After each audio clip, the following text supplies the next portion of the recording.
After Brendan Eich resigned as CEO of the Mozilla Corporation amid controversy when it was revealed that he had given $1,000 to support a California ban on same-sex marriage, he set out to do again what he had done with Mozilla's Firefox browser: revolutionize the way people access the internet.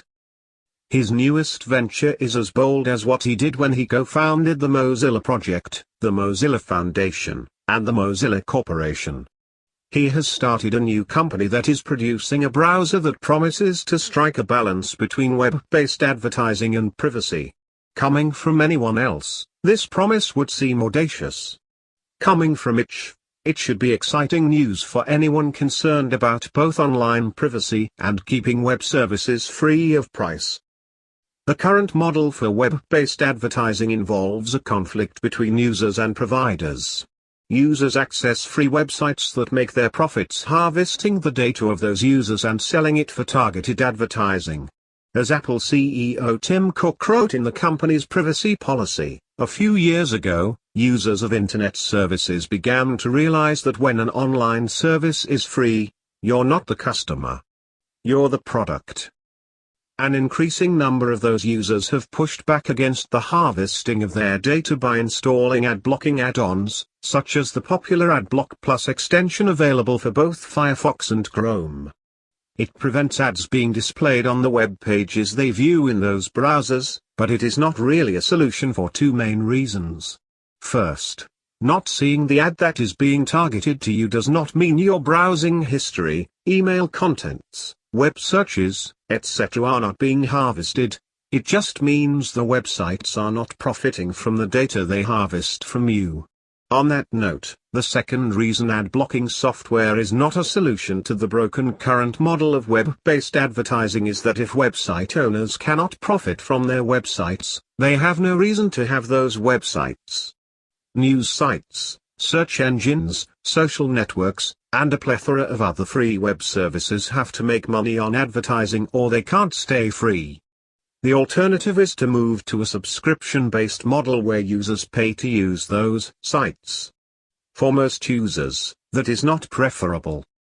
What Eich and his new startup, Brave Software, proposes a new model where the browser keeps track of users' history, searches, etc., but that data never leaves their computers. No data harvesting. Instead, the browser would reach out and draw ads that would interest the users without sacrificing their privacy. Since the websites would still profit from that advertising, the web could stay free, as to price. And since users would maintain their privacy, they would remain free, as to liberty. It's a classic win-win situation.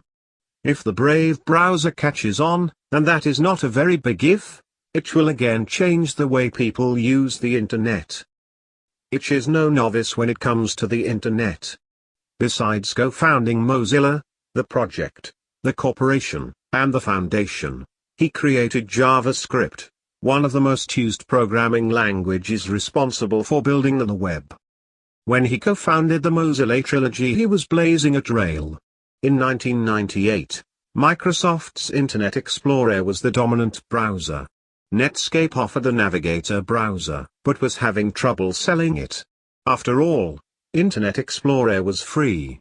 Netscape's main business was in servers, and the company feared that if Microsoft continued its dominance, it could use that power to leverage control over the HTML and HTTP standards that the web depends on.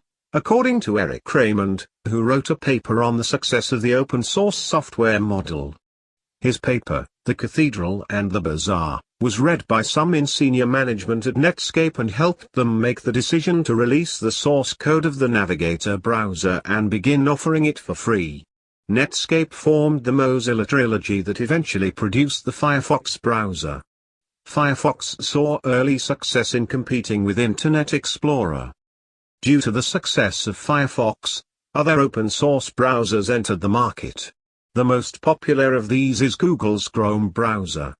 Today, many Microsoft users open Internet Explorer, or the new Edge browser, one time when they get a new computer, to download either Chrome or Firefox.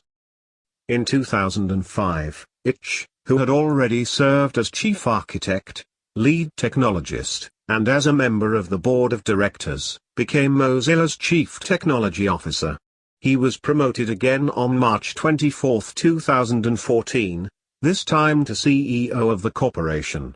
While many were pleased with his elevation to the helm, others reacted by resigning from the board of directors.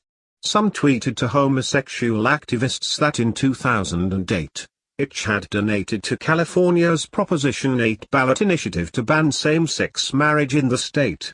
Those activists then launched a campaign of shame, fear, and intimidation, with at least one website saying it would block access to Firefox unless Eich resigned. 10 days after his promotion, he left the trilogy of successful organizations he had helped start and build. Though there were never any indications that he ever treated any employees or associates any differently based on their sexual preferences, he was essentially ousted for making a donation that later became politically incorrect. How's that inclusive diversity working out? Moving forward, he is poised to make Brave software and the Brave browser a success that will give Mozilla and Firefox a run for their money. Interestingly, though, since Firefox is an open-source software and anyone can use the source code for new projects, Eich has chosen to build his new browser on the Chromium software that Google uses to build the Chrome browser. At this time, the developer versions for both Windows and Mac are available from Brave's website. As soon as the Linux version is available, this writer plans to check